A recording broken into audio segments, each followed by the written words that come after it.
Now here's a question. Have you got a busted bike or a ripped jacket? Well, help is at hand at the so-called Repair Cafe. The idea started in the Netherlands, and now there's dozens of them across the south. They're run by volunteers, and the aim is to reduce the number of household items that we throw away, as well as getting the community together. Matt Treacy went to a Repair Cafe in Farnham to see how it works. When household items break, they don't always get fixed.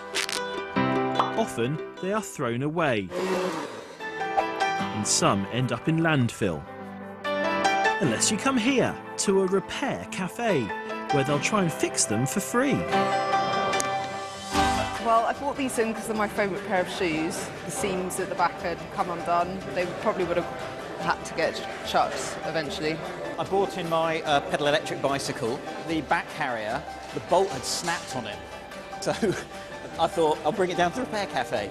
It's my remote control car. It suddenly stopped working. And Chris has brought in a piece of family history.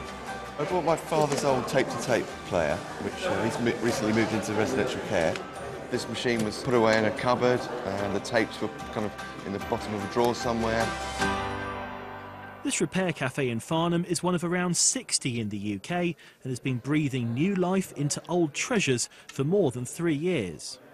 We have diverted nearly 2 tonnes of waste from landfill, which is approximately 15 tonnes of carbon.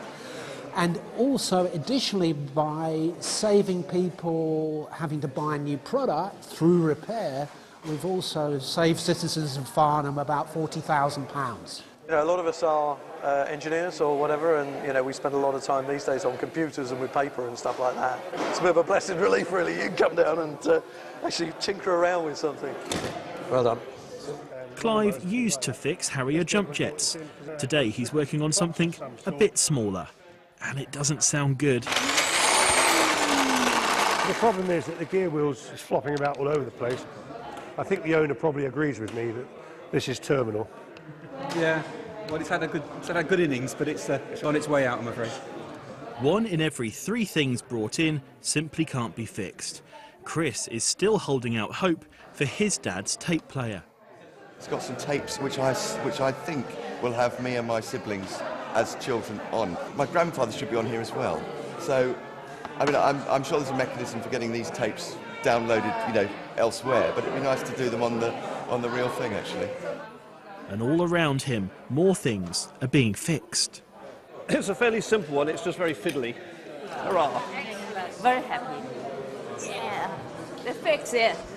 I think we are going to see over the next 5 to 10 years more legislation and standards, and maybe into the future, if products are found to be deliberately designed for very finite short lifetimes, maybe there'll be increasing issues for this. And then, mechanical magic.